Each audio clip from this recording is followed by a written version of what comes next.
You're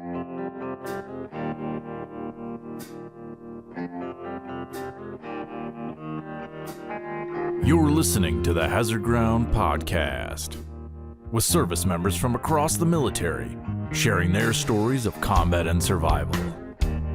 And now, here's your host, Mark Zinno. Welcome into the Hazard Ground Podcast. As always, we appreciate you joining us each and every week. Before we get to this week's guest, a retired Army Green Beret who now owns an investment company and a wildly successful podcast and YouTube channel. We'll get to him coming up in just a moment, but please continue to adhere to the normal reminders I give you guys every week. Please follow us on social media, all the social media sites, Facebook, Twitter, and Instagram at Hazard Ground Podcast. Subscribe to that YouTube channel. Smash that like button. Give a thumbs up. Tell us why you love the content. We certainly appreciate it there. Apple reviews, continue to leave them. Help grow the algorithm of the show. I know you guys hear me say this every single week, but it is important that you guys continue to grow the Hazard Ground community. We can do it with your help just by leaving some more comments in there. Give us 5 stars. Tell us why you love the show. As well, our promotion with Amazon always continues. You go to our website, hazardground.com. You click on the Amazon button at the bottom of the homepage. It'll redirect you to Amazon. You can do all of your normal Amazon shopping. Hey, holidays are right around the corner, folks. So if you're doing some Amazon shopping, go to hazardground.com first. When it redirects you there, do all your normal shopping. We'll get a percentage of what you guys spend. We donate a percentage of that back to some of the charities and organizations you've heard featured here on the show. So it's a great way to help out veterans charities without having to do anything other than some Amazon shopping. Also works from your smartphone. It'll redirect it to the app. So if you save your credit card information, really user-friendly and easy to get it done there as well. So if you guys have any other comments for the show, hit the contact us tab on the website, of course, producer at hazardground.com. We love hearing feedback from you guys one way or another. Appreciate it. All right, this week's guest is a retired Army Master Sergeant who spent 20 years in the military. 15 of those were with the Green Berets and its Special Forces, with 3rd Special Forces Group. He had a total of 6 deployments overseas, including to Iraq and Afghanistan. He also hosts a show on his YouTube channel called the Green Beret Chronicles. There's more of that with a podcast within that. He also has his own real estate investment company, Dorleus Investment Group. He's continuing to build that as well. Jay Dorleus joins us here on the Hazard Ground Podcast. Jay, welcome, man. Thank you for being here. Hey, what's going on, man? Hey, I appreciate the invite, Mark. Absolutely. So born in Haiti, I should have mentioned that at the beginning, born in Haiti and a New Yorker. So we'll get along quite well. I appreciate the Yankees hat, even though they kind of stink right now. We won't waste any time on that. But, we got connected through another guest here on the show, Dorleus, who continues to work the Medal of Honor Museum that's being erected in Dallas, Texas. So check out Daryl's work as well. But I know you guys cross paths, and he's followed you on social media. You're starting to grow this huge sort of following on your YouTube channel and everything else. Excited to hear about that. But start back in the beginning, brother. How and why did you end up in the Army? Yeah, so again, grew up I was born in Haiti, moved to New York City when I was 10. Of course, learned English, which, some may say it's an easy language to learn, but when you're 10, from Haiti and you're trying to learn this confusing language, it was difficult, right? So I learned the language, got through middle school, got through high school, and then I did 1 year in college. I went to City College up in Harlem, right? And again, I realized how much I didn't know the English language, because I failed English 101, and I was like, you know what, this college stuff just isn't for me. But prior to 9/11 had happened, right? Because I went to George Westinghouse High School, which is right across the bridge from Lower Manhattan. So I witnessed that, walked home once that took place. So that was always in the back of my mind. So after flunking out of college, I had an older brother that was in the Navy at the time. That was my initial introduction to the military, just from speaking with him. I realized that, hey, college isn't for me. I'm not disciplined enough. I'm still learning how to speak English, essentially, and I didn't want to waste any time. And I was 1 out of 8 kids, so my parents were busy with other things, and I didn't want to be a burden. So with all that in mind, I just went for it. I joined the military. I was 18 at the time, and that was it. I never looked back. But I also had looked into being a New York City cop, right? It was military New York City cop. I spoke to a New York City policeman recruiter, and he was like, hey, You either have 2 years of college or you have military experience. So I was like, okay, I'll go get the military experience. So went in the military, hoping to get that experience, get out and go be in YPD. But I loved it so much that I never turned back. And 20 years later, here we are. When you look back at your time in Haiti, I'm curious. I mean, look, it's a very sort of impoverished country, right? It's not, as soon as they build everything up, a hurricane comes through and rips it all down. I mean, that's kind of just the existence of Haiti, not to mention no real formal government that benefits the people the way it does in America. I mean, I'm curious about that transition, just getting to America and sort of the transition into the Army. Were there any sort of similarities into making this big sort of cultural shift in your life from Haiti to the United States and then just as a civilian into the Army? Yeah, so when I came to the state initially, I thought I was visiting, right? I thought I was coming to visit, and then I was going to go back and hang out with my grandmother because my mom and dad were in the States. My grandmother initially, she raised us in Haiti. So I thought I was just coming to visit, and then I would go back, right? And then once I found out I was staying, it was rough adjusting to it because I was 10 years old, right? Leading up to that point, 10 years of my life have been in Haiti. So once I got to the States, it was rough trying to get used to the culture. Again, the biggest thing was the language, because as soon as I got to the States, I jumped right into school. And I'm 10 years old. We all know how mean kids could be at that age, right? It's like, I didn't know how to speak English. I didn't know the culture. So I was getting used to it. Eventually I got it, right? But it was definitely difficult. And then, so yes, the culture shock was there. And of course, to compare it to the military, when I joined initially, that was another culture shock, right? But again, I had just went through it, 8 years prior to, so I was used to it at this point. And then, of course, went through my military career and then culture shock again. I'm getting out, like I said, all things that I've been used to, but it all started with me initially leaving Haiti and coming to the States. So yeah, it definitely prepared me for what I was going to face later on in life. I don't want to jump too far forward in your story. I'm just sort of curious. Sure. Yeah, you grew up in Haiti and then you walk the grounds in some of the suburbs or cities of Iraq, and the same thing in Afghanistan. I've never been to Haiti. I've only seen pictures, but I feel like it looks a lot similar. Yeah. So as far as poverty goes, it's something that I truly believe worked to my benefit because it helped me relate to some of the folks that I saw in those countries, right? So when I'm speaking to them, and it's something that, being in the military, we see all the time, like American soldier goes abroad, and some of them are assholes. Let's just be frank about it. But I was always one of those dudes that was like, hey, man, like these people are people also, right?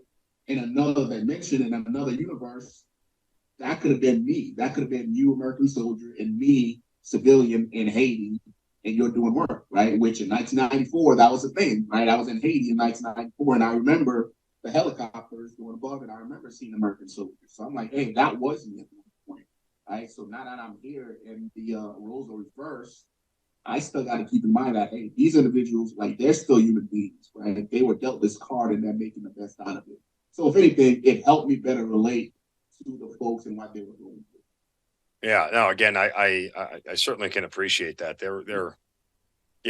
I've always said to people, war in and of itself shows you the depravity of the human condition, right? But when you go and see the literal depravity in other countries that they live in, for everybody who likes to take a dump on America now and then, it's go spend some time in southern Baghdad. Let me know what you're looking at. Go spend some time in Najaf or in Mosul or, even Mahmadiyah, just south of Baghdad. Like, you look around, these clay buildings that are barely standing, people making food out of these mud huts and somehow creating fire on their own, and people are lined up a mile long just to get something to eat. I mean, it's, until you see stuff like that on a routine, you don't really get a grasp of, oh, you mean there's a McDonald's like half a mile away? Like, it's just, it's, you have to experience it to relate it. And it always kind of surprised me. As you mentioned, the a-holes, some of the demeanor of some of the people is just like, look, man, at its basic core function, the biggest loss in combat is humanity, right? Like that's kind of, and any time that you can sort of preserve humanity in combat. It's something that you should do. Look, again, I'm not saying you don't pull the trigger, or I'm not saying, if you have to choose them or me, you choose, them. But I am saying that there are moments within combat when you're bumping little children on the streets or they're following your Humvee down the road. You don't have to treat them like less than people just because we're the superior force in a country. And I always thought that was an important lesson for people to learn. Yeah, I agree with you 100%. And it's something that I try to practice everywhere that I go. And till this day, as I coach, teach, and mentor some of these younger, girls and gents that are trying to join the military to do something great themselves, I always tell them, like, hey, whenever you put this uniform on, like, keep in mind that you're, serving this country and you're representing this country. So you got to carry yourself as such wherever you go around the world, right? You got to treat people as you want to be treated. Oftentimes, like, I'll get, the random question of, hey, why should I serve? And I'm like, well, if you don't serve, then who will, right? If you don't want the U.S. to turn into Mosul or some of these other places, then you got to raise your hand and you got to go do your part, because at the end of the day, this is still the greatest country, on earth. Like, I know because I've experienced the other ones. You know what I mean? So hopefully, folks down here will stop taking it for granted and they'll start to appreciate what we actually have and want to do their part to maintain this way of life. I heard a comedian once deadpan that being a true patriot means recognizing that America sucks, but every place else is about 1,000 times worse. Yeah. That's a fair statement. Yeah, it's well stated. Let's get back to you. So you signed up for the Army. Did you know what you wanted to do? Did you have any idea what you thought you were going to do? No. So at this point, like I said, the only experience that I have with the military is, my older brother who was in the Navy. And I know I didn't want to go join the Navy. So I went and spoke with a recruiter, got my options, and combat engineer came up. They had this nice little fancy videos of, us blowing shit up, whether it was a bridge, a house, and I slowly gravitated towards that, and that's what I decided to do at the time. Signed up with 12 Bravo, went to basic, up at Fort Leonard Woods, same with AIT, and once I got done with that, I got assigned to Fort Riley, Kansas, for our first ID. Big Red One coming at you. Good times. When do you get to Fort Riley? So I got to Fort Riley July of 2003. Okay, Iraq had already kicked off, obviously. Yeah. Oh, Iraq had been going on for 4 months. I want to say because March 2003 was around the time that Iraq started. So I was 4 months into Iraq because Iraq was going on while I was in basic training. Right. And my drill sergeant would mess with us. They would, wake us up in the middle of the night and they would, toss out our room and they would tell us to pack all our crap. The bus is here, it's picking us up and it's taking us straight to the airport so we could go to Iraq. And dudes were just losing their minds. And I'm like, I don't think that's what's going to happen. So quit crying. So I remember that vividly. So when I got to Fort Riley, man. That's just mean. Hey, those were the good old days, right? Like they had an end state in mind, and they achieved it, right? They made us tougher because as soon as I got to my unit, July of 2003, I went and spoke with my squad leader, and then I did my counseling. And the first thing he told me was, hey, check it out. Don't unpack your duffel bag because in 2 months, September, we're going to Iraq. And I thought he was messing with me. I was like, dude, you've been hanging out with my drill sergeants? Like, no, that's not how this works. Sure enough, September of 2003, I was, I went to Kansas City, got on the plane, and I was flying to Kuwait to go to Iraq. So good times. Any sort of mental reservations about the idea of combat? I mean, again, you mentioned that they mess with you, but you seem to be pretty well above the idea of being messed with. But when you found out it was real, what was your mindset? What were you thinking? So it didn't bother me because I knew what I was signing up for. Like I know we were in Afghanistan due to 9/11, and I knew that Iraq was kicking off. So I knew it was coming. And it's just something that I never really feared or thought about. I don't know, maybe it's just growing up in Haiti and seeing, death, or growing up in New York City and witnessing, just how, some of the neighborhoods were. But combat itself is never something that I was afraid of, or I don't know, like that never really bothered me as far as combat. Like, I've never been one to be afraid of it.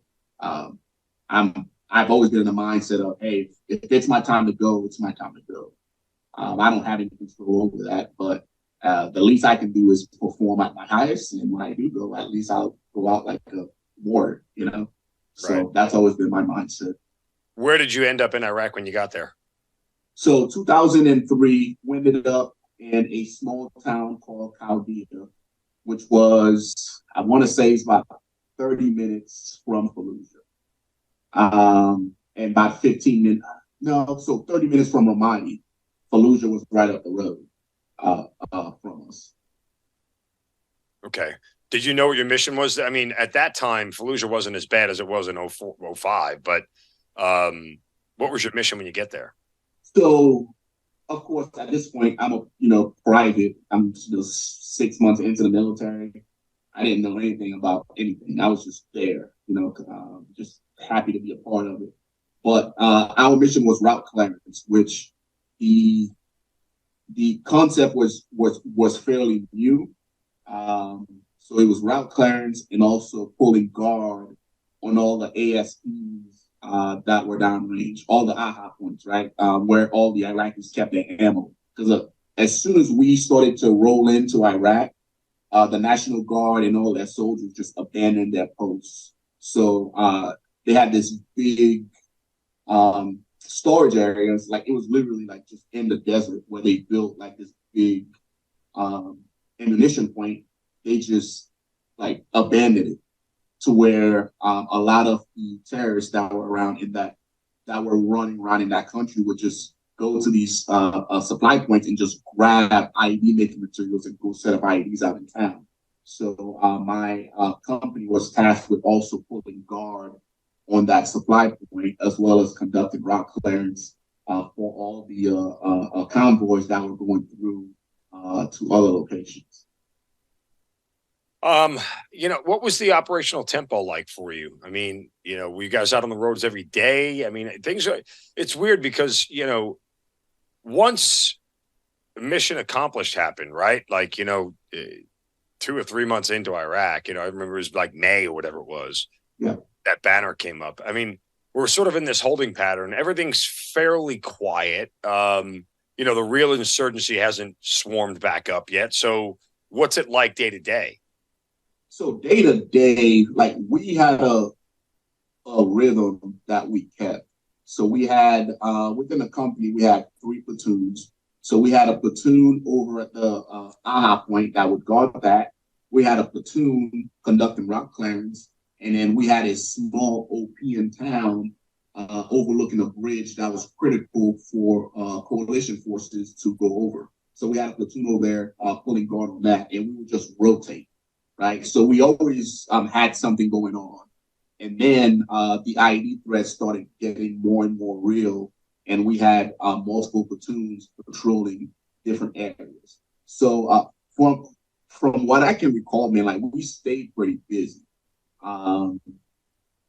Like when we weren't out, we were back sleeping and refitting our equipment for the next rotation, essentially, right? But we stayed pretty busy. I don't know if it's because there weren't a lot of guys out there that were doing route clearance or pulling guards, because we also had infantry out there. We had the 134 armor, but those guys were also pretty active in town. Like that area, like guys were like we were actually getting in a lot of firefights. So like, because of course this is the beginning of the war, so there was no infrastructure. So we were sleeping outside. We could hear all the fights that were going on in town. But that initial rotation was actually pretty busy, from what I can recall. When do you guys, or does actual combat ever happen for you here on this first deployment? So that's been several different occasions, at least for me. Combat for for me didn't come in the form of, hey, I'm getting shot at, let me return fire. But as a combat engineer conducting route clearance, combat came in the form of getting blown up. Right, that was my experience, at least in Iraq. And I remember vividly, it was our turn to conduct route clearance for a big convoy that was coming through to deliver fuel. Because again, at this point, we didn't have anything set up. Like you would have, like supply would have to come from Kuwait and literally drive to all these areas within Iraq. So we had to clear this route to get a convoy through. And we had these old vehicles, track vehicles, because at this point, we didn't have the RG-31s, we didn't have the Buffaloes, like we didn't have anything up on it at this point. It was just whatever vehicles we had at Fort Riley, Kansas, that's what we took downrange. So at this point, we're rolling in like these old, vehicles that we filled up sandbags and kind of put on the floor as if that was going to keep the blast from actually reaching us. So we try to, build up as much as we can. And we're out on this particular day conducting route clearance. And I remember this vividly because I was the second vehicle in the convoy. It was a 4-man convoy, and we're clearing this route. And I was the rear gunner, standing outside the troop with my 249, looking towards the rear, and I saw this big explosion. Right, it was just dirt everywhere. And it's weird because for as big as this IED was, I didn't hear it. I just saw it. I don't know if it was because I was too close to it. Till this day, I can't really answer that question. I was like, man, why didn't you hear that bomb go off? But anyways, I'm looking towards the rear and I just see this big cloud of dirt. And so everybody stops. And when the smoke cleared, like I can see one of the vehicles off to the side, right? Like it went off the actual dirt path that we were on, and it's kind of came on the side. So I'm like, man, like, okay, so they try to hit us, but they miss, right? So they, okay. And again, this is a 4-vehicle convoy. I'm looking back, I'm like, okay, well, vehicle 1 is in front of me, I'm vehicle 2. This must be vehicle 3, and vehicle 4 must be behind that one. And I just happened to look up, and I just saw this big block of metal, falling towards us. So at this point, the TC sees it and kicks the driver in the head, and we move just in time for the engine block to land right where the troop hatch was. And I'm looking around like, holy shit, so if that's the engine, then where's the rest of the vehicle, right? Come to find out, 600 pounds had hit vehicle 3 and completely destroyed the vehicle itself, right? So once that happened, we practice these drills as far as, hey, react to IED, react to ambush, we practice all these drills on the regular. And it was just automatic, like we just snapped to it. We didn't have time to process what just happened. So we went into reactive mode, we set up our cordon, and then, we started to do what we call man weapons and equipment, right? So we checked ourselves, we checked our weapon system, we checked all the equipment, trying to figure out, hey, like what's going on, right? And once the dust settled and everybody got their stuff together, we found out like that entire vehicle was destroyed with the 6 dudes that were in it. The biggest part was, a dude's body, right? Everybody else was completely gone and in pieces. So that was my first experience with combat itself. Again, it's not, for me, it wasn't, getting shot at and shoot back, but more like, getting blown up. And that would set the stage for the rest of the deployment because it just got better and better at creating IEDs. And that entire deployment, it was just us looking for the IEDs, and the ones that we didn't find, we got blown up with. I mean, what are you thinking and feeling when you recognize that 6 of your fellow soldiers are just disintegrated? I think we all, because again, like this, at this point, like some of the guys that were in the platoon, I was just in basic training in AIT with, right? So we were all brand new, young kids that like we didn't know what to expect. So I think it took us about a day or so before we started to come to conclusions as to what just took place. So for the first day, if not, 48 hours, it was just complete numbness and just like we couldn't believe what had just happened. So it took us about 48 hours because that's how long they stood us down for. Because again, it was a crucial mission because supply has to keep flowing in. So within that 48 hours, it was disbelief, shock, and just dudes are just pissed off, right? And till this day, I don't think some of the guys ever got over it because till this day, I'll talk to some of the dudes, and some of them are still trapped back, in Iraq, reliving that specific incident. For me, it was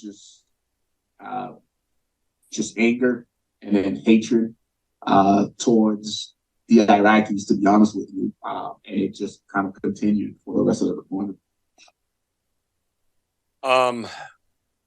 I mean, when you look back on it, do you wish that you had shared some of your feelings with whether it's your team sergeant, your squad leader, your platoon sergeant or anything? I mean, did you just kind of keep quiet? Yeah, so we all kept quiet because again, at this point, there was yes, there was a chaplain there, but he didn't even really know how to deal with that himself, right?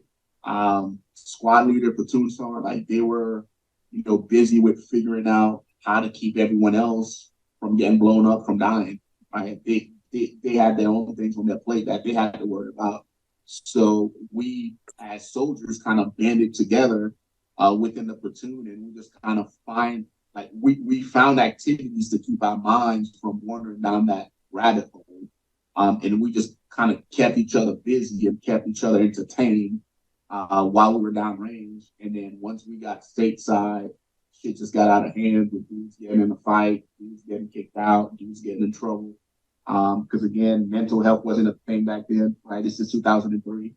We didn't even know what PTSD or any of that stuff was, not to the level that it is right now.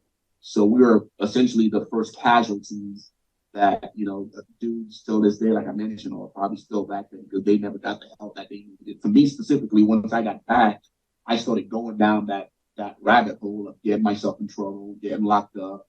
And then once I realized what was going on, I quickly went and got help from a professional, and that's how I was able to salvage my career. Oh, wow. That's impressive that at that young of an age, you kind of had the wherewithal to recognize that the path you were leading only ended one way and you diverted from it. I'll get back to that in a moment. I just kind of wanted to, you mentioned about the rest of the deployment. I mean, if you're constantly searching for IDs and constantly rolling over them and getting hit by them, is there a part of your mind that thinks, well, one, I'm going to die here. And then two, maybe this was a bad decision. Maybe I shouldn't be here. Maybe I should have just went back and stayed in college or something. Yeah, so it's weird because at no point in time did that thought ever cross my mind. Like it was always, hey, I'm here and I'm going to see it through. And if I die here, then it's my time to go, right? And if I go, I'll go with my brothers or I'll go doing something that I like to do. But at no point in time did it ever cross my mind like, hey, I made a bad decision, because I'm off the mindset of, hey, it's not going to change anything. I'm still going to be right here. Yeah, no, I mean, but still, it's impressive that as a 20-year-old kid, you have the wherewithal to sort of come to grips with your own mortality. A lot of 20-year-olds don't have that. Yeah. I mean, my first deployment, I was 25, 26. Even at then, it was tough to come to grips with your own mortality. I mean, you have to at some point, or you won't survive, right? You'll drive yourself crazy. But usually the younger folks have a harder time dealing with that. People with more life experience understand that, you live to die, so to speak, as morbid as that sounds. Yeah. And I think another factor that really helped me out was the guys that I was down there with, right? Like, because after that first incident, we kind of bonded even closer than we were before. And we slowly started to realize that, hey, like, I need to do everything that I can do to make sure, Private such and such gets back to his family, or Sergeant such and such gets back to his wife. Like, so we started really practicing like personal accountability as far as, hey, it's my job to scan this sector. I'm gonna scan it to the best of my ability. And we start, hey, it's my job to EMCS this vehicle. Let me do it to the best of my ability. So if anything, that first incident brought us closer as a platoon, as a squad, and we really started to execute and finding a lot of these IEDs before it actually got to us. When you get back from that deployment, I know you said you had started going down a bad path as far as trouble is concerned, but is there a sense of relief, and did you think you'd be going back? Yeah, so once we got back, there was a sense of release, because once we left Iraq and we got to Kuwait, it was like, holy crap, like I made it out of this. You know what I mean? And once I got back to the States, it was, I'm never going to do this again. I'm done. You know what I mean? But again, the Lord had different, plans, and somehow. Yeah. The Lord and the United States government. So both of them together had different plans. Yeah. Good times. Yeah. But to end up back there again, within your first 5 years in 07 and 08, correct? Yeah. So in 2004, that trip ended. We got back. At this point, again, going down the wrong path. I got my stuff together. Became a pretty decent soldier. Started getting promoted. I like how you said it was just a pretty decent soldier. Yeah. Within 4 years, I made E6. Gotten married. So at this point, we got word that we're going back to Iraq, and it's doing the same thing that I had just done. But at this point, we're a little bit more advanced. We have the RG-31s, we have the Buffaloes. Like we have a bunch of technology that has made route clearance a lot easier for the engineers that we're doing. So I thought it was going to be a tad bit different. So I was like, yeah, I'll go again. And that trip was decent, but we still went through similar outcome with losing dudes left and right to IEDs. When you see it happen the second time, where you lose some of your teammates, is there how did you react? Is there a sense of numbness to it, or do you even get more emotional about it? Yeah, so at this point, I was just pretty numb about it, because that first trip, we lost some more dudes down the road within the company. So how many total on the first trip did you lose? So the first trip we lost 6 from my platoon alone. From the company, we lost the first sergeant, the company commander, the supply guy. Whoa. Yeah, command team got blown up. So I want to say it was 10 or 15 the first trip that I know of. And we were the first ones. My platoon was the first ones. So after the first one, I just figured out like how to just numb it out and just accept it as just a part of this business, right? It's like being in real estate. The part of the business is you're going to have evictions, right? So I started to adapt the similar mindset of, hey, I'm in the military. We're at war. The blowback from this is going to be that people are going to die, right? And I trained my mind to accept that concept, and that's what kept me going forward to the second deployment when we did lose folks. And at this point, I'm in a leadership role, so I was the one talking to those privates, to those specialists, and keeping them like on the straight path to not deviate and keep pushing forward. So by the second deployment, I was numb to it. I still went through the motions of, talking to the guys, going to the, funeral services. But 07, 08, man, it was EFPs became a thing, and guys were just covert bombs. Like we were in a really bad place in 07, 08. Guys were dying left and right, wherever. Because my second one out, I was in the Spiker right outside of Creek. So guys were dying left and right over there. And I just became numb to it, to be honest with you. When you look back on it, do you wish you were less numb to it? No, because if I was, I probably wouldn't be here. You know what I mean? Like, why do you feel that way? So within this profession, because again, like you and I both know that this field or this profession is not made for anyone, right?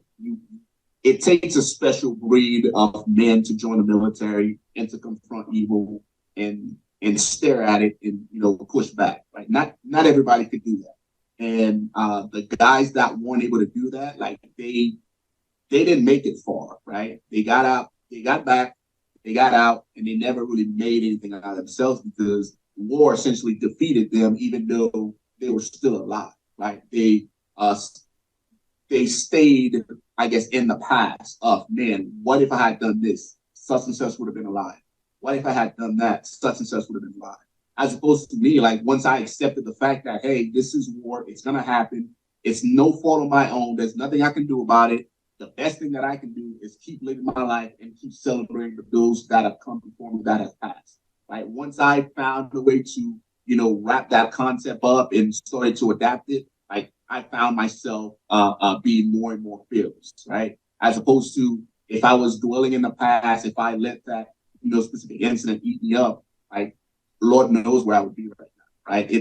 It's not made for everybody, but the folks that it's made for, like they recognize it when they see it and they know how to manage those situations once they're faced with it, right? They know, hey, right now I need to be strong for my Joes, right? So I'm gonna be a leader. I'm gonna make sure they get what they want, and then on my off time, like I can sit and I can have a moment of, oh man, this sucks. Like I wish this didn't happen, but check it out. Again, I'm a realist. I understand the war. This is the price that we sometimes have to pay, right? And I think that very first deployment taught me that, and I never really looked back. I mean, it's interesting you say that. I agree. Look, our line of work isn't for everybody, right? And it's not supposed to be, and that's fine. In that same mindset, you say with such conviction that the people who are cut out for what we do have a certain mindset to do what we do. However, I would anecdotally say, at least for me, to a certain extent, I didn't really know my capability for this line of work until I was actually tested with it.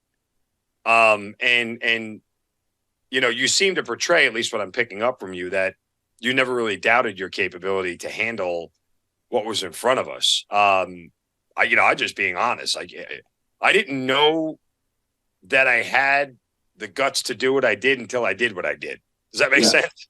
Yeah. I didn't know if I was going to duck in a ball when the first bullets were flying. I didn't know if I was going to do the right thing. I mean, look, I prayed about it routinely every time before I went outside the. That's all I prayed for. Just let me do the right thing. That's it. Let me think about others before myself. Let me do what I'm trained to do. Don't let me hesitate. Like those little things that matter in the milliseconds where things start going wrong. But I didn't know that until I did it. So it's not for everybody, but many are called, few are chosen, I suppose, or many try and many fail, however you want to phrase it. But I thought it was interesting that you said that, because you said it with such conviction. And I thought, well, I didn't know that when I got in. I don't know any of that crap. I'm a bullshit. Like You've been listening to the Hazard Ground Podcast. Yeah, you're still listening to the Hazard Ground Podcast. Don't worry about it. But my point is that, I had no idea what I was capable of until I went through it. That crucible that you cross, you don't figure it out until you get to the other side. Yeah. And I agree 100%. But again, like for me at least, I think once I accepted, and I'm not a religious dude, it was just one of those things like, hey, I know for a fact that I'm going to die one day. And whenever I do die, I can't do anything about it, right? I can literally go in this deployment, spend 12 months downrange getting blown up, getting shot at, come back to the States, and I'm on a motorcycle and I get hit and I'm done, right? Like I can't control when I'm gonna go. So it's I like, thought about that religiously when I got back from my first deployment. I go, watch me get railed in a car accident next week. Like, I was so paranoid that's what was going to happen. I survived 12 months of shit, and then I'm going to come back and fall off a bike and smash my face.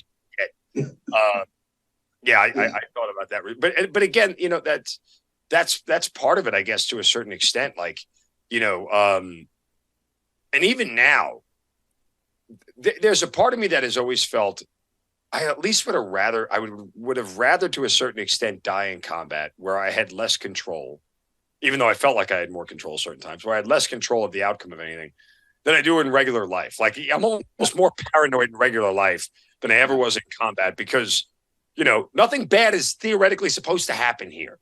Yeah. But yet, every time I go to a restaurant, every time I go to the mall, or every time I go shopping, so I'm like, just like, I'm waiting for the next bad thing to happen. Well, that's why you got to carry everywhere you go. Yeah. Well, listen, it's a very, very prickly conversation to have in America. Yeah. Keep moving forward. But all right. Yeah, I know the feeling. The feeling because I've had buddies again that's gone through several deployments, just to come back home and die on a motorcycle, just to come back home and then die in a fire. So I've seen that happen multiple times, and I just keep reverting back to that same experience that I had my very first one. And it's like, hey, things like this are going to happen. When it's your time to go, you're going to go. And there's nothing anybody can really do about it. And that's what's kept me on this path for so long. And that's what's helped me get over losing teammates. Yeah, it still sucks. But that's what's truly helped me out in the long run. So after the second deployment, you get back. How and when and why and where did you learn about Green Berets, and how do you end up there? Because that's what's next, right? Yeah. So I got back from the second one, and at this point, I've had enough of rock climbers. I was like, man, forget this. Like, there's got to be more out there. Like, I'm tired of sitting in a vehicle going 8 hours, out of my entire day, 8 hours of it, I'm on the road driving and looking for IDs and hoping that I don't get blown up. It was just so reactive. There was nothing proactive about it. I couldn't take it to the enemy. I was just bait, right? So after the second one, I got tired of it. Me and a small group of buddies, we started looking at options. There was a couple of guys that were talking about going towards Ranger back. I had a squad leader. He was looking at going to selection. And at this point, I didn't know what any of this was. So I picked his mind. I was like, hey, what is this selection thing? He broke it down for me. He went, didn't get picked up. And then I went after him and I got picked up. And that's where it all started for me as sports SFAS. What was the hardest part of selection for you? I would say lane nav. Lane nav was the hardest. Didn't want that roadkill, did you? No, I didn't want it at all. But we both know, growing up in New York City, there is no navigating anywhere. I just get on the subway, I get on the bus, So I didn't grow up doing land nav, and even when I was at Fort Riley, Kansas, I was mechanized. I didn't do any land nav there either. Right. So leading up to selection, working with my selection cadre, I got a little bit of land nav in, but it didn't prepare me for what I was going to face at selection. So it was once I got to week 2 of selection, I was just learning on the fly, essentially, as far as how to conduct like that. Well, for those who are not familiar with New York City, streets go east and west, avenues go north and south. There you go. Yep. That's it. Other than that, everything else is a rectangle. Go figure it out. Yeah, the land nav is kill. It's, and for those who aren't familiar, and I don't know if it was like this when you went through, but my SF friends who I deployed with told me, you get blindfolded, put on a chopper somewhere, they drop you down and say, see you in a couple hours, get back home. Yeah. Go the road. Can't go within 50 meters of a road, and that's it. Figure it out. Yep. Figure out where you are and how to get home. Yep. That's pretty accurate. In a camel pack, and that's about it. Yep. Those that don't make it, once time is up, they snatch them up, and then you never see them again. Yeah. So yeah, selection itself was a beast, but land nav was my most challenging one. Everything else kind of fell into place. Let me ask you just from the teammate mentality, because, again, that's a huge component of becoming a Green Beret, right? There's a certain amount of how you view teammates and how you operate in a team that is more important. Whether you could be the best individual land nav guy there is, but that's got to fit somewhere in the rest of your team in order for it to be effective as a skill. So how hard was that for you to learn? So as far as being a good teammate, like I've always been, I guess, a decent teammate, because I always tell myself, hey, as long as I treat, just decent. I like that word. Keep selling yourself short here, okay? Yeah. Because I always tell myself that, hey, as long as I treat others like I want to be treated, like they'll do the same for me. And I've always been a helpful person. So if I'm done doing whatever I'm doing, then I try to help others. And as long as I was doing that, like everything kind of worked out, right? Because of course, like you mentioned, the team is it's such a big thing within SF that some guys know how to be good teammates, right? The ones that aren't selfish, that aren't all about themselves. And the ones that are, you normally pick up on it right away at selection. And those guys typically don't make it past selection, right? Because week 3, they put everyone together and you have to act like a team and help each other out and, make up for the weaknesses of the other dudes. And that's what's going to get you through it. So once I got to week 3, I was within my elements, because I've always been one of those dudes that's like, hey, how can I help you? What do you need? Right. I was always like a servant leader, essentially, right? Always trying to look out for others once I was done with all my stuff. So yeah, it's always been easy for me, I guess. What was your specialty on the team? What was your 18 series? So I was 18 Charlie, right? So 18 Charlie is just the combat engineers version of Special Forces. There was no pivoting for you? No. Because at this point, I'm actually going to get to do demo, so I just stuck with it. Right. Yeah. When you get to your team, you go in a third group, and for those civilians listening and those who don't know, each Special Forces group is assigned an area of operations in the world. Third group is Africa. It's interesting. Did you think when you got to group that you would end up redeploying back into the Middle East again because it's not your area of operations? Well, so at this point, third group, of course, being one of the combat groups. So third and fifth, we're known as the combat groups, right? Because we're always chasing that dot. So at this point, third group, we gave up Africa to 10th group. So we're like, hey, 10th group, check it out. You guys take Africa. We're taking Afghanistan. So we switch our entire AO just so we can focus on Afghanistan. So by the time I got to third group in 2010, we were mainly focused on just Afghanistan. So when I got there, and I spent 15 years there, I've never been Africa. I've been solely in the Middle East. And we recently, I want to say after I retired, or right before I retired, third group took Africa back because stuff was going to pop off over there. But yeah, we're one of those groups. We're like, oh, there's a fight in the Philippines. Hey, first group, how about you take Africa and we'll take the Philippines, right? So we're always chasing that dot. But yeah, never been Africa. It's just strictly Afghanistan once I got to third group. That's crazy. How quickly do you get to Afghanistan? Did you have smaller workup deployments before going to Afghanistan? Yeah, so when I got to third group, the battalion that I was going to was already downrange. Okay. So I got to third group in February of 2010. 3 months later, I was down in Bagram working at the CJ Soda.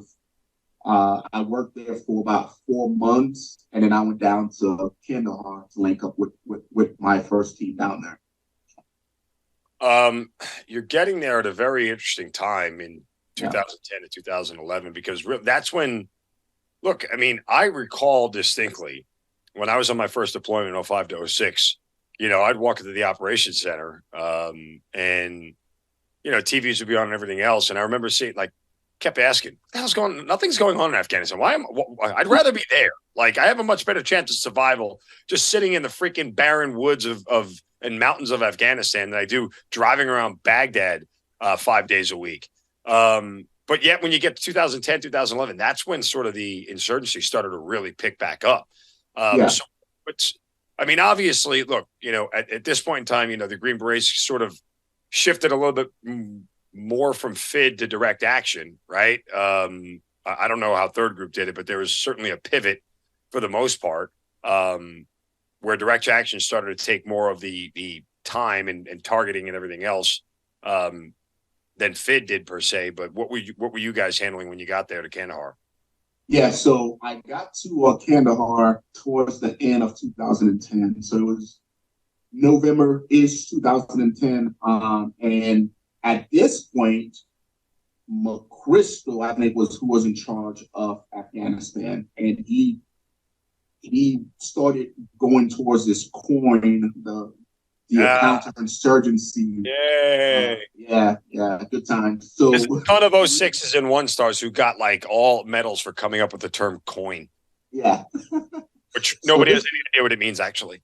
Yeah. Well, they know what it means. They just don't know how to do it because there's no way to, but anyway.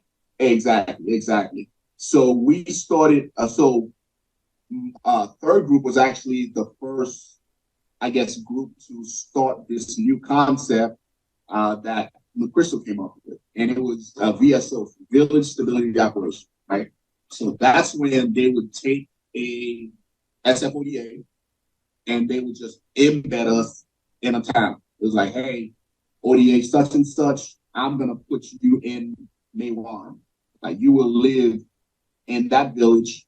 You will eat with the locals. You will recruit your Afghan local police. You'll have a Afghan SF team with you, and you won't be around any big army installations, right? It'll just be like a true SF mission. It's like, hey, you will go live in this village. So I got there, and I went and I lived in that village, right? We spent 10 months in Maywan, where we had 3 different phases. We had a build-up phase, we had a train-up phase, and we had an operational phase. The build-up phase is, hey, local elder, like the village elder, can I live in this compound over here that's completely destroyed? Can I live there and I will pay you rent, right? So we took over a little mud hut, and we essentially built it into like a mini fob where the ODAs and all the enablers would live. So for 10 months, we built this thing and turned it into a fancy fob. Once that was up, within 3 months, we had that up and running. We went to the village. We recruited a local police, small militia, essentially, right? So we went to the local village elder, and we're like, hey, we know this area is a hotbed for Taliban. Like, can we speak to some of your fighting age males, right? And then they gave us a bunch of dudes. We, as an ODA, trained them up. And then once we were operational, we started patrolling that area with those Afghan local police that we trained, along with the ANASF, the Afghan Special Forces guys, right? And that was the first deployment. And you figure we were doing that all throughout Afghanistan, and that was the new strategy that was being employed at that point in time. Yeah, I mean, look, it's all veiled in FID, right? As soon as they embed you, that's foreign internal defense right there. But then everything pivots and shifts. And I'm not chiding any of the decisions that were made from that standpoint. It's just doctrine and reality.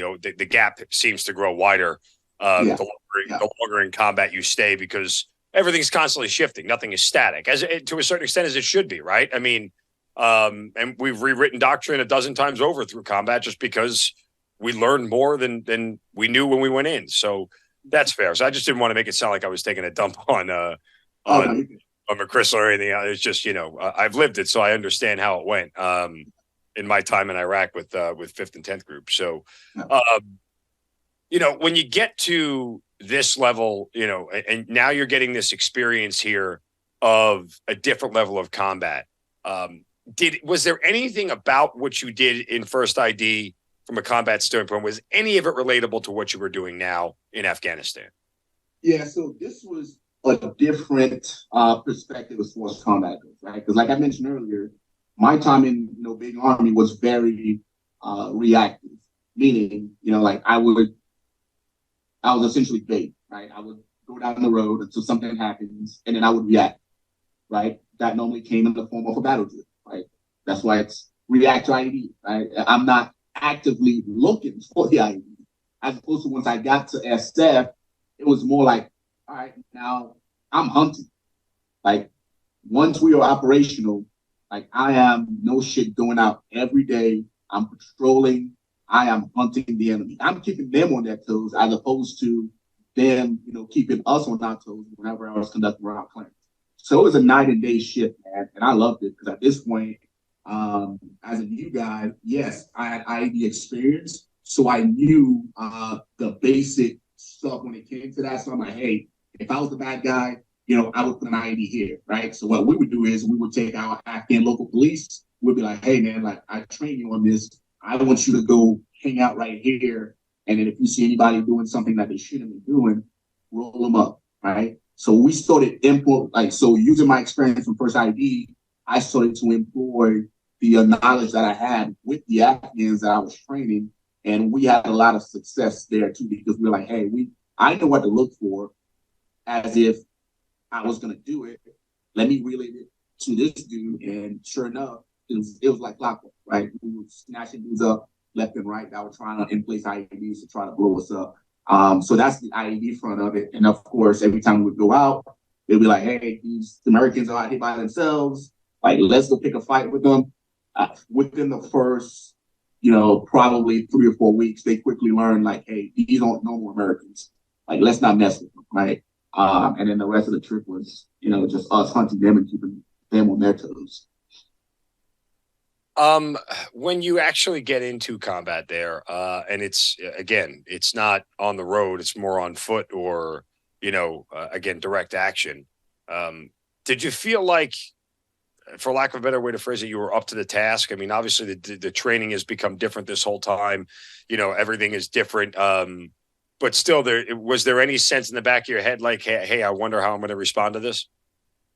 No, I was ready, man. I think I'm just one of those war junkies. But I was like, once I first got there, it's weird for SF guys, right? Because once you get to a team, you just went through a year-long pipeline just to get to this point. So you're there and you're like, okay, this is what I signed up to do. Like, where is it? You know what I mean? And we would go on patrols looking for it. And once it happened, you're like, yes, it was so awesome. I want more of it. It's just that adrenaline rush that you get from, going against another human being and, the ultimate, battle or the ultimate game, I guess you could call it. But yeah, once I got there, I was looking for it. I was looking forward to it. And once it happened, it was pretty awesome. And yeah, I was ready for it because, again, once I got to the team, we had additional training on top of what I got from the Q course. So it was all like training us to get to that point where we were going head to head with the enemy.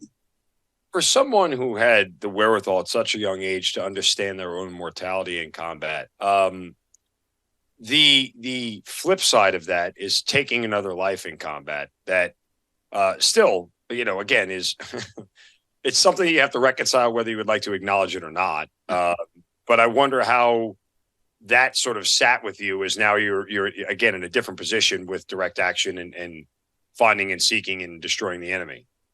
Yeah. So, I kept going back to 9/11 because, again, that was my initial motivator was 9/11. And I was in Afghanistan where, the folks that did this to New York City, planned it out of that, country, and they were hiding out in that country, and some of them were responsible. So it was always like, hey, I'm going to do this for, the New Yorkers. And if I die while doing it, it is what it is. But my intent was to make somebody else pay for what they did, right? Like, I don't want to die. I want to make the other guy die. And I have the training. I have the assets, and I'm going to make it happen. So that was my mindset. Once I got to SF, my mindset completely changed of, hey, these people hate us, right? At least the ones that were fighting. They hate us. They want to do harm to us. They have done to us. Now, this is the hammer getting dropped on at the ultimate level, at the highest level, right? So that was my mindset at that point, Mike. Just out of curiosity, time frame wise, I know you said you got there at the end of 2011. How long did you stay? Was it a full 7 months? No, so this one was 10 months for me. Okay. So then you were in Afghanistan when bin Laden was caught. No, because bin Laden. That was May of 2011. He didn't get killed until later on that year. So I left that deployment around February of 2011. Okay. I think bin Laden was later on that year. He was in May. I just said I thought I misunderstood you saying you got there at the end of 2010. So no, so I got to Kandahar towards the end of 2010, but I was back. We're in country, yeah. Gotcha. Yeah. Gotcha. So then they sent you back. Okay, got it now. I'm curious your thoughts on the conventional Army and the way they conduct combat operations versus Green Berets and the way they do it. Look, it's different, right? There's an argument to say one's better than the other, but I don't necessarily think that's what matters. I think the argument is how do they both complement each other in a way that achieves, ultimate victory per se. But the starkest contrast for you about the way Green Berets do it versus the way the conventional Army does it is what? So when it comes to how they did it and how we did it, I think it comes down to understanding the enemy and how they operate, right?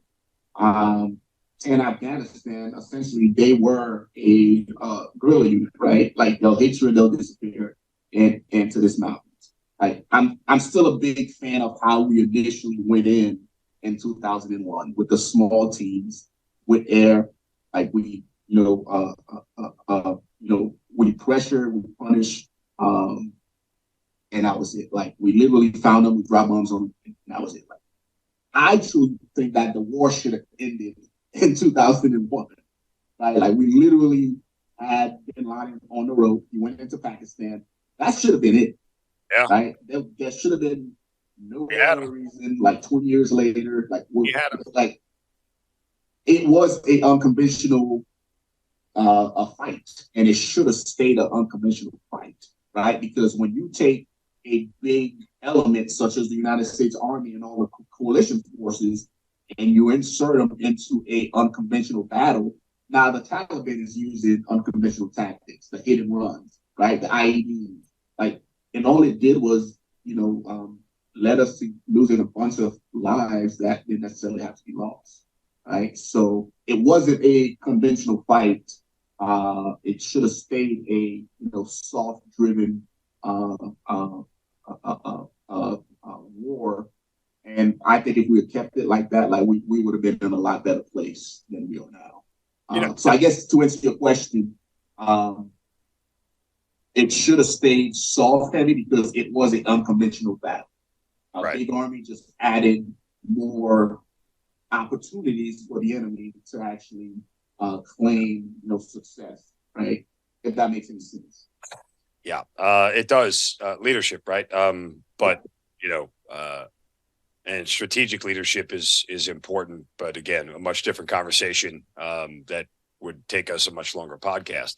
I do want to ask you though, just on your thoughts about staying conventional, because you did end up going to the Special Warfare Center in school and becoming an instructor there and downloading all this information. And I say all that in the context of when you enter into an unconventional warfare, you guys are the best at what you do. But in the same respect, it's I don't know if it's sustainable because the small units will eventually burn out. There's just not enough of them. And so to that aspect, the view of SOF and the view of Green Berets and Special Forces in general, even including Navy SEALs and PJs in the Air Force and whatnot, combat controllers, all those guys who do the best of the best. What was cloaked before is now out in the open. And I am somebody who still kind of firmly believes that things are better off when we didn't know what Green. I would have signed up for Special Forces, at least tried to do it, had I had known it existed at the early part of my military career. I didn't know it. I didn't know it. I didn't know it was a thing. I didn't watch John Wayne. I didn't watch Platoon. I didn't watch any of those movies growing up. I had no idea what the hell they were. No clue. So the level of what you guys do is super important, but the ability to do it sort of in secrecy matters. And I'm not sitting here saying that, I'm not advocating that you guys get to be cowboys, do whatever the hell you want, and no one should be any the wiser. No, there's still a certain level of, for lack of a better term, etiquette that we have to execute in the way we conduct ourselves as Americans and American soldiers. But all that, again, this long-winded question gets me to, now that you're out and you see what, Special Forces has become, is it better, worse, or just different than when it was when you first got in there and there was a little bit more sense of like, shh, we don't talk about what these guys do that much? So I think it's gotten worse on the leadership level, right? And that is more for, big army, like society problem. Because I always tell some of these guys that I mentor that the military is just a microcosm of society, right? You got shitty leaders over here, you're going to have shitty leaders in the military. And that within itself has truly destroyed our military to an extent, right? Because I'm still around the Fort Bragg area, so I still see soldiers on the regular, and they just look defeated. And it's just that concept of guys not being taken care of, guys are pissed off, and essentially no one wants to serve anymore, right? So that's the first part of it. And then as far as soft and being hush hush, and so that I'm not a big fan of. So I'm not a big fan of the writing books and the making movies like that. I can't stand, right? Like, because that's not why we do it. We don't do it for the glory. So that I don't agree with. But as far as the educational aspect of it, I do believe in that. Like you mentioned, if you knew about this, you probably would have done it early on in your life. If I knew about it, I probably would have went a lot earlier. So I do believe that, as ex-soft operators, it's our job to educate the next generation. And where exactly is the next generation right now? Social media. So guess what? That's where we got to go. If we don't go there and educate them, guess what, man? It's going to be, my son joining because he knows that dad was a Green Beret, right? That's who's going to keep serving all these legacy kids. And the information will never reach the actual population because we're not out here recruiting essentially for our regiment, right? So I do think that in this day and age, social media is where it's at, right? So your podcasts, your, whatever, just to show the youth that, hey, Green Berets, SEALs, MARSOC, CCTs, like, hey, we're a thing, right? Like, come, join us, ask your questions, right? That's why you see channels like When Ready, right? That's a big Air Force channel. Then you got FNG Academy for SF guys, right? And you have all the SEALs out there. Like, the youth is going to see that and they're going to be like, oh, man, like, that'll be pretty cool. I'm going to go do it, right? But as far as the talking about the operations and writing the books and making the movies and trying to gain some fame from, what you've done, that I'm not a big fan of. Is that part of the reason you got out? Or you just hit the 20 and you said you were done? No, so I hit 20 and I wasn't operational, right? So within the group, the team sergeant, the master sergeant, that's about the highest you can go in remaining operational, right? Yep. Once I came off my team and I was no longer running ODA, doing stuff with my hands, and I was in the first sergeant job, which is all admin, like that was it for me. Like I couldn't handle all the admin stuff. Well, I could, I just didn't want to, right? I'm like, man, so if I make E9, it's just gonna be more of this. I'm like, no, I'm done. Once an operator, always an operator, right? Exactly. So I got out and then just wanted to do something else. You know what I mean? And that's what I did.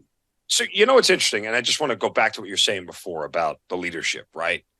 And this inevitably happens both in the regular Army and even in the soft community to a certain extent, because, and I see it now, even me as an 06 now, it's you get so far removed from the ground level, and you get sucked up into strategic this, and you get sucked up into, bigger picture things that you can't give the proper attention to what it is. And you just assume that it was the way that when I was. Well, this is the way I did it. So, we're still here. And obviously I have to still have a complete understanding of what goes on the ground level. And that's just not reality, because the ground level now, we just talked about the younger generation. It's made up of completely different people.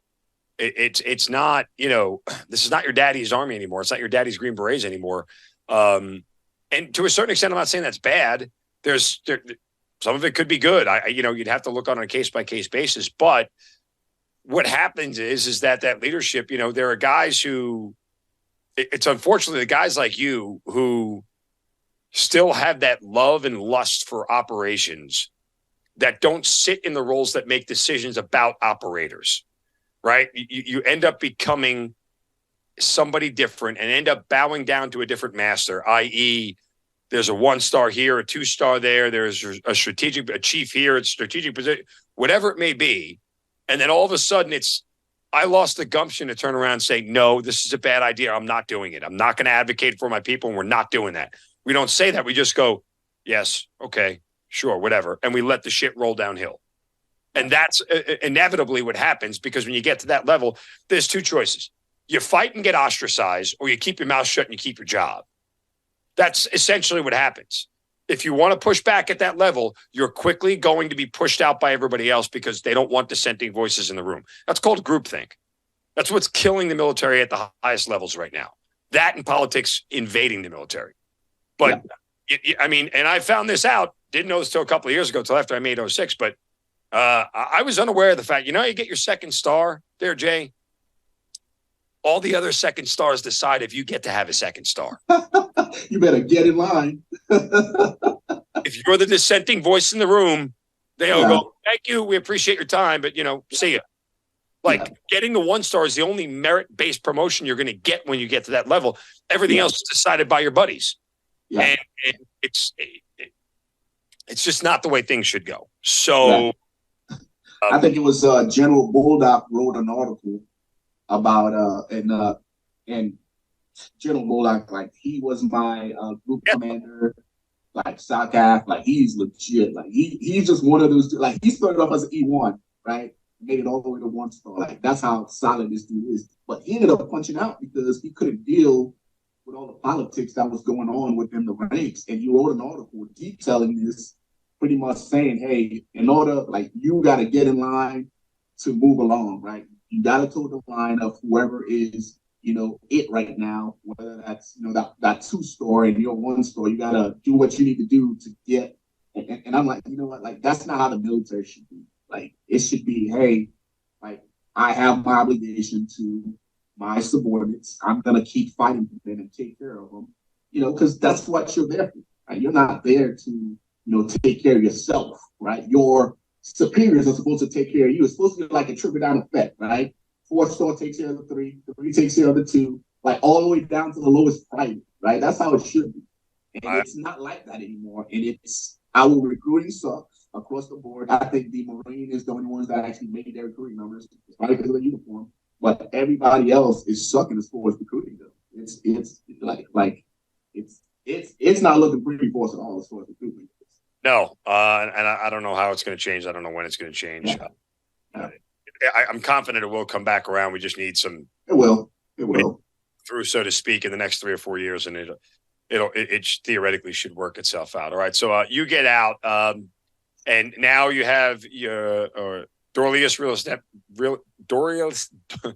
Dorleus Investment Group, your real estate company, and the Green Beret Chronicles. Tell me about them both. Yeah, so Dorleus Investment Group, like I mentioned, I've had that since 2014, right? Because I always knew that, hey, when I get out the military, I'm not going to want to work for anybody else. So I opened it with the end in mind of, while I'm in, because that was, 9 years ago, while I'm in, I'm going to invest all my money because I don't need it right now, right? I'm going to live off the money that I'm making with the military. So every realistic bonus that I got, every extra penny that I had, I started to park it in real estate. And I've been doing that for the last 9 years, to the point where I retired 3 months ago. Everything started to come to fruition as far as my real estate holdings, taking care of my day-to-day and taking care of my family. So that's the real estate investment company, which is mostly just buy and hold both residential and commercial real estate. And then Green Beret Chronicles. So once I decided to get out, again, I did my first on time, 16 months. And then once I was done with that, I told the folks that were in charge, hey, I'm done. I'm going to medically retire because I had the shoulder and the knee that was bothering me, and that was ground enough to get medically separated. So did a medical retirement at 20. And then, again, we all go through this same identity crisis once we decide to get out. It's like, okay, the last 20 years, I was in jail, in orange jumpsuit, room and board, food provided. Like, I was institutionalized. Now I'm getting ready to go back into the real world, be a big boy. Like, what am I going to do with my life? Right. And a lot of guys can't escape that identity crisis. Right. So they trade one uniform for another. They take off the green suitor and they put their GS hat on. It's still in the same safe bubble that they know. And I was like, I had a couple of old timers working in the office. And one day I came in, I was just sitting there, just listening and observing. And this one dude was telling, war stories from like 1993, like Desert Storm. And I'm like, I was like, man, we're 2022, and I'm like, you know what? I don't want to be that guy. Like that, this is not going to be me. I'm not going to trade one uniform in for another, but I still wanted to give back to the regiment. I still wanted to give back to, the Army, country, and all that good stuff, because I know what it's done for me. So it's like, well, how do I do that? I'm 38. I still got a lot of fight left in me. I love to coach, teach, mentor some of these younger kids. And I just, wrote a business plan. I was like, hey, like, what's the end state? Well, I have 20 years of experience. I've witnessed a lot of things, and I know it happens in cycles. So how do I translate? Well, how do I transfer that over to the next generation? I'm like, well, where is the next generation right now? They're all on social media. So I was like, okay, let me, start this company, get on social media, and I'll transfer the knowledge through that means, whether it's mentorship calls or whether it's me just making videos and posting them on YouTube. And that's what I've been doing for the last a year or so. So I started once I gave up my first farm position. I was like, yep, I'm done. Got with PAO, got the blessing, and I was like, yep, if anybody needs me, I'll be on social media. Right? Let me know if you guys need me to come in and do whatever. And I've just been doing that, man. And it's filled that void that I've been missing as far as getting to interact with these newer soft soldiers, right? So your 18 X-rays, your civilians that are trying to join the Army but have no idea what's going on. Because I was there once, so I'm like, hey, if I can keep somebody from experiencing that burden, then why not? And that's what I've been doing for the last year. It's awesome, man. I've checked out some of the stuff again on YouTube at Green Beret Chronicles. Check it out there.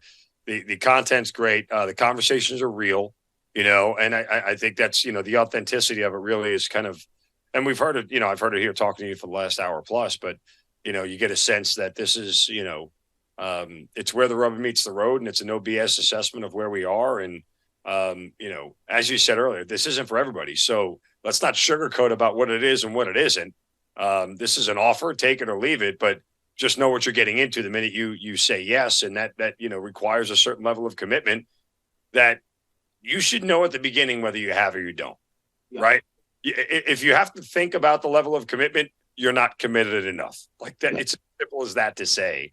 And so you should either know or don't know. And to a certain extent, it's better off if you just say, nope, I'm good. I'll pass. Right. There's something else for me, or just the regular Army is good for me. Right. And that's fine. Right. There's nothing wrong with that at all. There's nothing wrong with that at all. There's absolutely nothing wrong with that at all. It's better to understand who you are and where your strengths are than to not.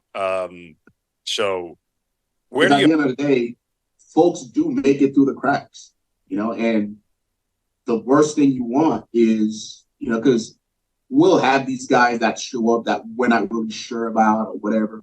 But there's no shittier feeling than taking that guy down range and something happens and like in your bones, like that guy should not have been, right? Because at the end of the day, he's still an American, he's still another soldier, and nobody wants to see that happen. So if I'm talking to a guy on the mentorship call and, like, I'm gonna tell them straight up, like, hey man, like you're not cut out for this. Like you are worried about the wrong things. Like you're asking the wrong questions. Before you get back in touch with me, figure all these out, right? And if you can't, then you probably shouldn't go because you're wasting your time. And that's what's missing, especially with the youth nowadays. It's just that raw feedback, which you can't. Like life is life. You can't escape it, right? Like certain things just have to be said. Guys might not like it, but it doesn't change the fact that it's the truth, right? Because when you go to war, like it's a different world, right? And your feelings and all that stuff isn't gonna, save you, right? So, but so far it's been working out. Some of the feedback that I've been getting, the guys appreciate it, and I love giving them that raw feedback. And I'm just trying to make a difference. Where do you hope to take it? Do you have any idea?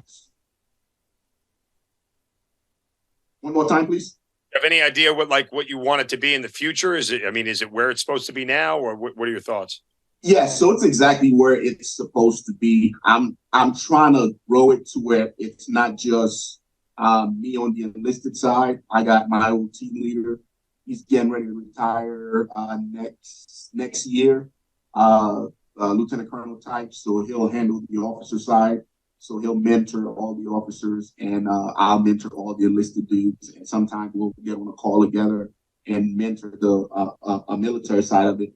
And I'm also trying to figure out a way to take it to the civilian sector too, because you and I both know there's a lot of things that we learn in the military that the civilian culture can benefit from, right? So hopefully with the next year, like I have a plan to transfer that over, whether that's in the form of personal accountability, discipline, mental toughness, just sharing all those vignettes that, like we've all learned through combat that they could benefit from, right? So just finding a way to serve the civilian population also. Again, it's Green Beret Chronicles on YouTube, Dorleus Investment Group. If you need some real estate in the North Carolina area, in the Fayetteville area, right? If you're ever down. Yeah. Look, man, I love your story. I love your passion. I think it's great. There's obviously a lot more that we didn't have a chance to get to, from the combat standpoint. But you hit on some real key notes, man. And I'll leave you with this. I would argue that you need to pick a better word than decent. There's nothing there's nothing decent about you as a soldier or a Green Beret for that matter. So if you won't say it, I will. We have passed decent. Decent is described like, a sandwich from Jimmy John's. It's decent. Yeah. That and don't ever tell your wife she looks decent. She doesn't like it. Don't describe your wife as looking decent. Has this looks decent. Yeah, you're gonna be in trouble. So continued success with the YouTube channel and the podcast, man.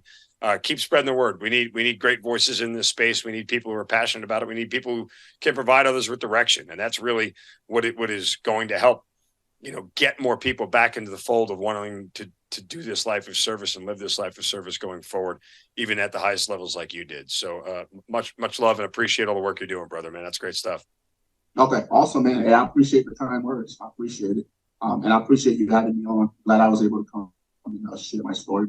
Thanks for being part of the Hazard Ground. You've been listening to the Hazard Ground podcast, hosted by Mark Zeno. If you have an interesting story to tell and you'd like to be on the show, send us an email at producer@hazardground.com. And if you like the show, don't forget to subscribe, rate, and review on Apple Podcasts. Thanks for listening. We'll see you next time.